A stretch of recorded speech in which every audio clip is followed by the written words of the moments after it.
Hi, I'm John. I run Meadow Barn Farm Small Holding with my wife Liz, and just behind me here is the sheep shack.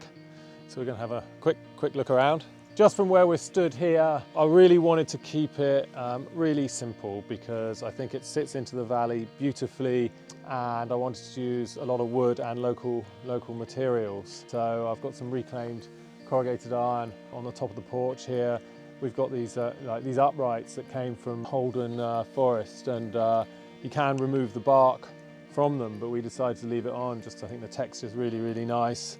And then there's a rocking chair that I managed to get from Totnes Market, which a dog had chewed the foot, so it was cheap, nice, so that worked well.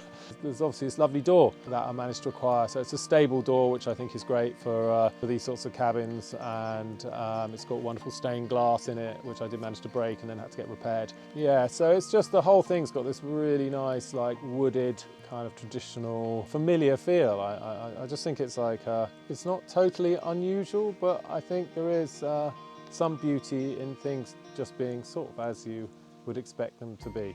So when we were designing the cabin, we really wanted the roof space up here to be open. It gives the cabin a feeling of space, a kind of airiness, but also I think the sarking wood, which is quite unusual to an extent in this country, the wood that's running along, that gives it this incredible natural feel, I think. There is insulation behind that. It's more of a European way of building cabins, I believe. So there's wood fibre insulation above it, and then the corrugated iron and various a couple of other layers.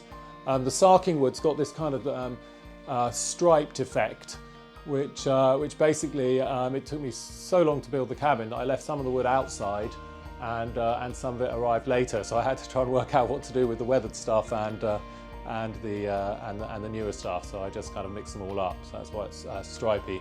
Then we've got these are chestnut. This is a little bit of timber framing here.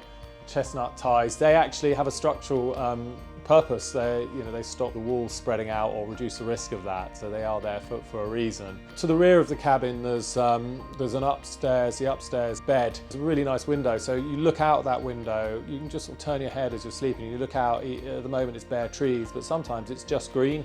And it's incredible, really. You get this sort of face full of leaves almost. Creating that mezzanine area, the kind of purpose of that was to create this kind of daybed space underneath. And also people who don't want to climb up a ladder to bed can sleep down here. So we've got this little enclosed area, and also we could put the loo and bathroom in. So the floor is the doors of the house I grew up in. So we stripped them back and laid them on the floor. You can see the keyholes down here, just here. This one I think was on my parents' room, because I remember the flowered sort of thing that goes around the key. Yeah, so that's where they came from. This door as well, that came from my parents' old house. So that's really, I think, is a really nice feature. And then the rest of the floor is teak. So it also came from a house I knew well, and it's really good to try and use these things. I think use them again, and often you can get really high quality materials. We want it to be as off-grid as possible for a range of reasons.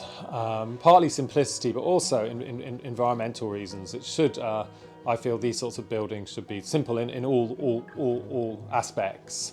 So heating is from a hobbit stove, they're made in Devon. So we provide some logs for that. Hot water is on gas cylinders that are delivered, and then we bring down on a quad bike, or I drag them down. Water is mains water, so that we have for the pigs and sheep anyway. So it's piped down the valley. So I dug that out. And electricity is 12-volt power from a solar panel, and that means you can charge mobile phones or laptops. It means you can turn on the lights, and there is a small fridge, and really that's all people need. Yeah, that's how we work out the utilities.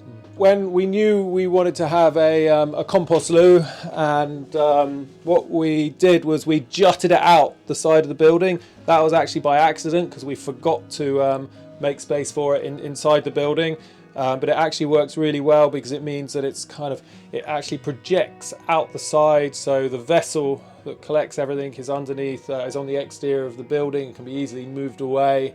And then we just repurposed some corrugated iron from a nearby farm, a really good way of waterproofing the walls and creating a nice atmosphere and reusing something that otherwise would have just rusted out somewhere.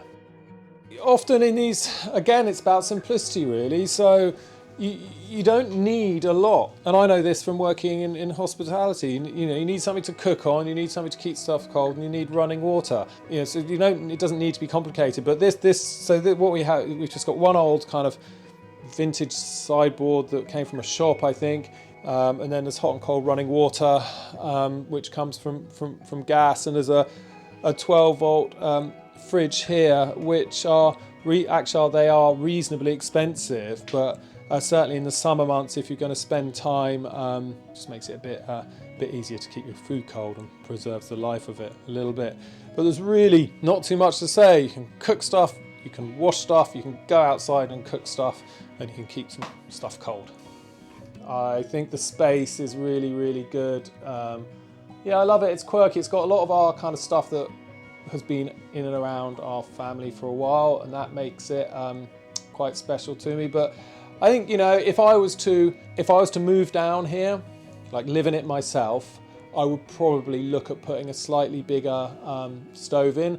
Not because the stove doesn't keep it warm, because it does, but you have to sort of light it in anticipation, like an hour or 2 hours before, and then when the space warms up, it's fine. I think if you were living here, it would need to be a bit more instant. But otherwise, the compost loo, that whole shower area worked out really well. So, yeah, I mean, it is just kind of what I hoped for, which is a simple, you know, nice materials and just a place to sort of chill out and listen to the stream and, I don't know, sit idly.